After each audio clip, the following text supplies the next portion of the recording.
we went over there and you looked at it, and they had a $130,000 budget, but they had an addition that wasn't permitted to be on there, so that would have had to come off, which is, what would you say, was about half the house? That would have had to been tore down and rebuilt, and then get everything back up to code. Yeah, nothing was in code there. Yeah, the electrical running to the main breaker box was just coming out from underneath the house. No conduit, nothing coming in to the breaker box, and just, I mean,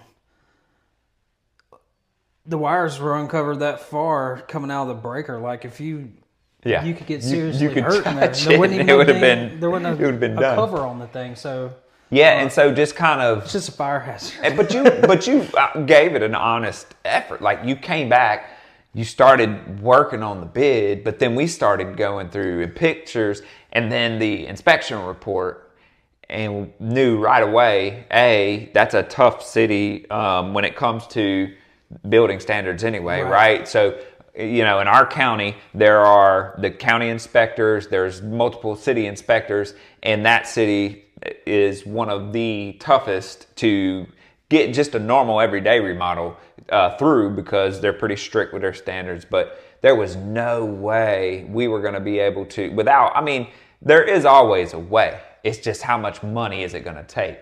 And what he was expecting for the budget. He was $100,000 off. Yeah. So, adding $100,000, doubling the budget of what he thought was going to be the high end of his initial budget, it wasn't going to be worth it. Plus the time delays and headache. And we do that. So we try to communicate with the client, and we'll walk away from things like that, just being honest, saying, hey, that's not for us. And probably isn't for you either. That house I went to with Reggie was, that bedroom was one of the weirdest things too. What do you mean? What? Well, he told me, he's like, hey man, I know what the you're measurements saying. in there, and he was like, gosh, go ahead and tell this story.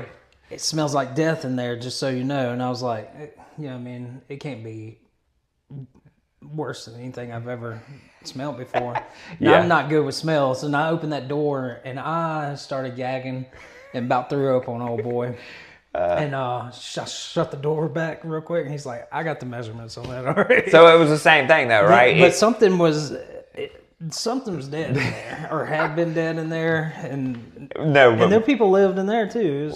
And what freaked me out was I thought you were telling me that the owner or whatever died, and maybe had died in that room, and that was the smell, right? But it wasn't. The owner had passed away, but the kids had inherited or something. Yeah. But these were all rentals, so she or he was not part of dying in there. Gotcha. It's just, it smelled like. I thought you were saying they died in there, and so when you went in, the smell of death was still in there. I was like, heck no. But, that comes with the territory. All right. So, going back to, you said the homeowners thought it had good bones. Probably had been told that. What is the one thing that every homeowner thinks they know, but they really don't know about construction? A lot of things. I said one thing, you said that was a lot. There's too much TV and shows for people to watch, and they're not getting a realistic view of how it actually comes together, because we have a friend that does it for a living.